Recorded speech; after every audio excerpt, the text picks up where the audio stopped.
Shalom à tous, que la grâce et la paix du Seigneur Jésus soient sur chacun de nous. En ce mardi 2 décembre 2025, j'aimerais partager avec vous la parole de Dieu. Notre thème de ce matin, c'est l'offrande que Dieu agrée. Texte de base, Exode chapitre 25, versets 1 à 7. Par le pasteur missionnaire Gaillet Patrick Stéphane. Alors c'est une joie pour moi ce matin d'être là et de vous partager la parole de Dieu. Verset 1, l'Éternel parla à Moïse et dit, « Parle aux enfants d'Israël qu'ils m'apportent une offrande. Vous la recevrez pour moi de tout homme qui le fera de bon cœur. Voici ce que vous recevrez. Voici ce que vous recevrez d'eux en offrande. De l'or, de l'argent, de l'œrin, des étoffes teintes en bleu, en pourpre, en cramoisi, du fin lait et du poil de chèvre, des peaux de bélier teintes en rouge et des peaux de dauphin, du bois d'acacia, de l'huile pour le chandelier des aromates, pour l'huile d'onction et pour le parfum odoriféant, des pierres d'onyx et d'autres pierres pour la garniture de l'éphod et du pectoral. » Alléluia. Nous pouvons continuer toujours même la lecture, juste tout le chapitre et même les autres chapitres qui suivent. Alléluia. Alors nous devons comprendre une chose. Dans ce passage, il y a des éléments qui sont rapportés. C'est Dieu lui-même qui parle et c'est Dieu lui-même qui donne des instructions par rapport à l'offrande qui doit être faite. Il précise ce qu'il veut. Or, argent, étoffes rares, peaux précieuses, aromates, pierres précieuses et bien d'autres. Alors, Dieu ne laisse rien au hasard, mais il introduit là un principe. Vous la recevrez pour moi de tout homme qui la fera de bon cœur. La qualité matérielle compte, c'est vrai, mais le cœur compte encore plus. Alors, à l'époque de Moïse, Dieu demande des choses coûteuses. Pas par caprice, mais parce que sa maison doit refléter sa gloire. Aujourd'hui, ce simple principe choque certaines personnes. Plusieurs personnes, lorsque des appels sont faits pour une contribution de construction de temple, d'achat d'instruments, pour faire des croisades d'évangélisation, en tout cas, tous ceux qui rentrent dans le cadre de l'œuvre de Dieu, certains sont choqués. Et d'autres même traitent les hommes de Dieu de voleurs. Les gens murmurent, les gens critiquent, les gens protestent dès qu'il s'agisse de donner à Dieu. Pourtant, les plus grandes bénédictions se trouvent dans ce critère que Dieu regarde, le sacrifice réel, la disposition du cœur. Quand ces deux choses se rencontrent, l'offrande devient un parfum agréable devant Dieu. Alléluia. Alors nous allons définir ce que c'est que l'offrande que Dieu agrée. En hébreu, l'offrande est dit teruma et signifie ce qu'on élève, ce qu'on consacre, ce qu'on distingue. Alors c'est quelque chose qui est mis à part, quelque chose de distingué, quelque chose qui est élevé au-dessus des autres, donc quelque chose de précieux. Autrement dit, on n'élève pas à Dieu ce qui n'a aucune valeur. Et surtout, on n'élève pas à Dieu ce qu'on donne avec un cœur fermé ou par contrainte. Une offrande agréée, c'est quoi? Une offrande agréée, c'est ce qui coûte réellement, ce qui nous coûte réellement. C'est ce que nous donnons volontairement. C'est ce qui provient d'un cœur disposé. C'est ce qui porte l'honneur, la reconnaissance et la foi. Ton offrande doit élever et honorer Dieu. Parce que nous prenons un exemple. Personne ne va donner à une autorité humaine ce qui ne coûte pas. Mais les hommes donnent à l'autorité humaine ce qui leur coûte, afin que l'autorité humaine ait un regard gracieux sur lui. Voici les deux critères de l'offrande divine, ou les deux critères divins de l'offrande agréable. Excuse-moi. Premièrement, nous avons l'offrande qui nous coûte.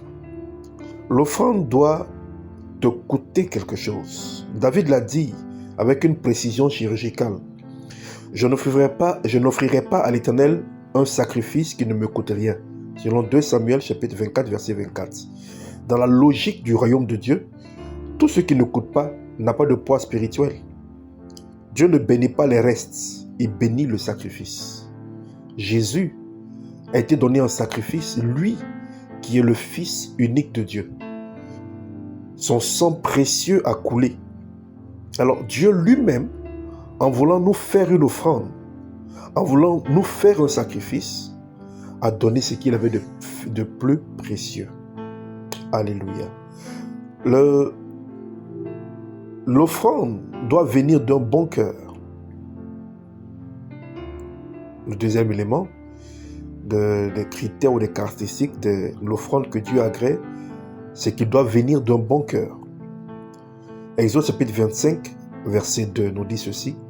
De tout homme qui la fera de bon cœur, vous recevrez cette offrande de toute personne, de tout homme qui la fera de bon cœur.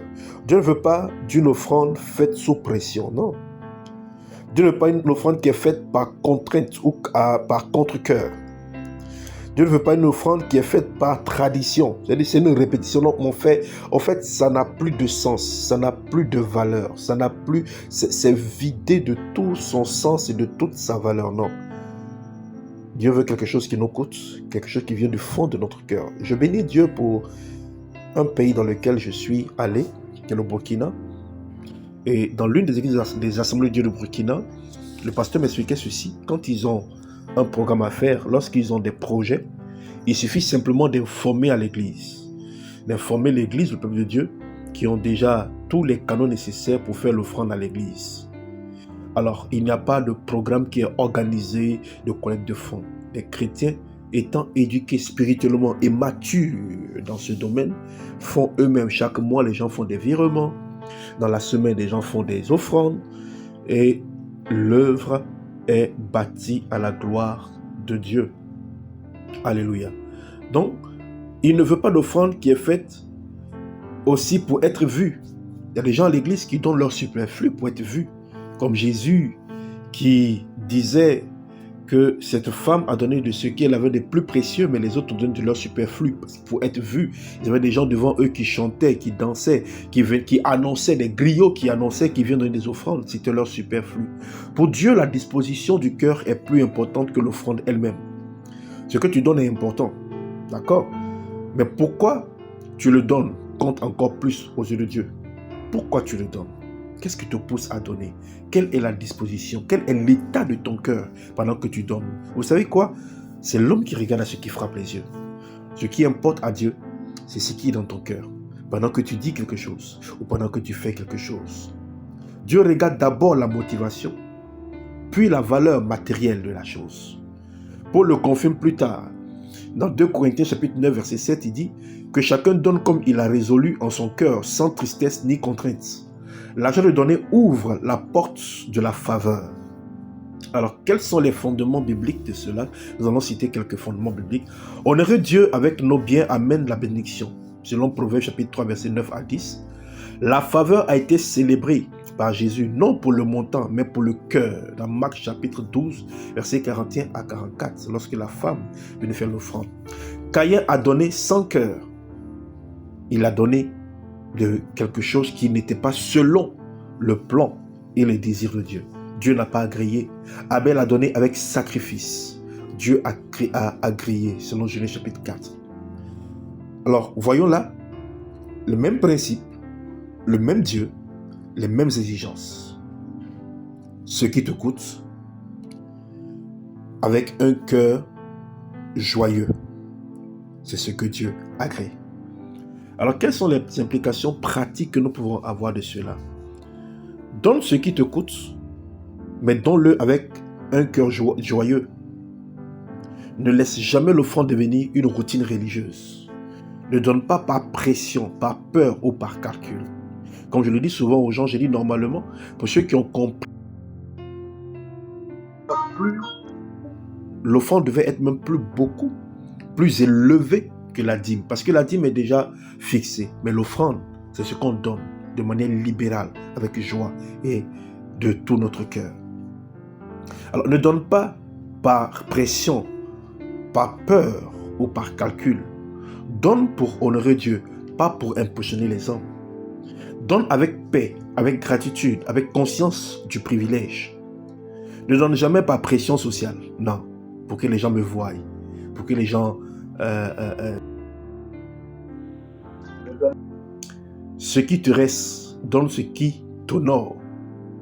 Donne avec reconnaissance, pas avec frustration. Parce que souvent, on donne le reste à Dieu. Non, Dieu veut la prémisse. Dieu veut ce qui nous coûte. Donne avec reconnaissance, pas avec frustration. Honore Dieu pour ce qu'il est, pas pour ce qu'il donne. Comprends que l'offrande n'appauvrit jamais un adorateur. Au contraire, l'offrande est source de bénédiction. Dieu élève une génération de croyants, comprenons-le, croyants matures, capables d'honorer Dieu avec qualité, avec bon cœur. Quand ce double critère est présent, les cieux s'ouvrent, les promesses s'activent, les greniers débordent, les projets s'accomplissent. Ce que tu donnes t'ouvre une porte. Alors tu ne donnes pas parce que c'est trop pour Dieu, mais tu le donnes pour honorer Dieu, mais aussi pour toi-même. Parce que ce que tu sèmes, tu le récoltes aussi. Ce que tu donnes t'ouvre une porte, mais le cœur avec lequel tu donnes t'ouvre une dimension, une grande dimension et un privilège. Prenons un exemple. Deux personnes viennent avec une offrande de 100 000. Peu importe la devise, guinéenne, CFA, dollar et tout ça, peu importe, 100 000. La première donne avec frustration, elle donne en colère, elle est fâchée et puis elle donne. Et la seconde donne avec gratitude. Le même montant, mais pas la même odeur devant Dieu. Pas le même parfum devant Dieu. Parce que Dieu respire le cœur avant de regarder le montant. Alléluia. Alors j'aimerais que tu proclames avec moi ce matin ceci.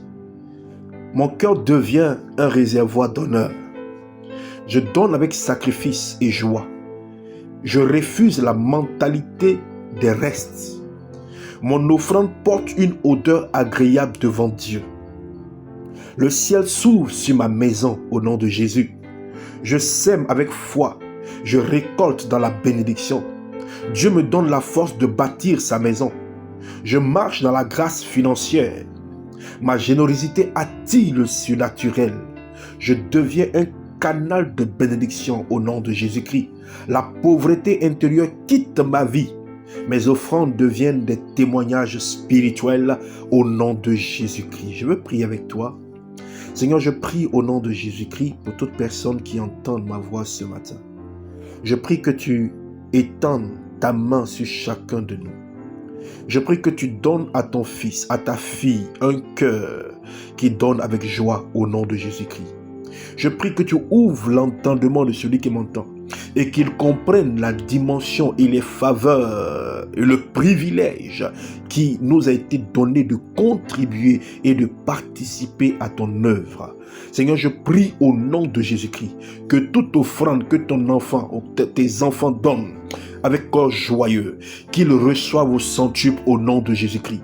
Je prie que la bénédiction de Dieu, la faveur divine, la grâce de Dieu, Seigneur, soit manifeste dans la vie de ton enfant qui donne avec joie au nom de Jésus-Christ. Je prie maintenant au nom de Jésus-Christ que ce message et que cette offrande au nom de Jésus-Christ puisse ouvrir les écluses des cieux au-dessus de ton enfant et que tu bénisses sa maison, tu bénisses ses activités, tu bénisses ses affaires, tu bénisses son travail, tu bénisses sa vie, tu bénis tout ce qu'il entreprend au nom de Jésus-Christ. Seigneur, merci parce que tu le fais. Que ton nom soit béni au nom de Jésus-Christ. Amen. Que la grâce et la paix de notre Seigneur Jésus soient sur chacun de vous. Et excellente journée à vous. Que Dieu vous bénisse. C'était votre serviteur, le pasteur missionnaire Gaillé Patrick Stéphane.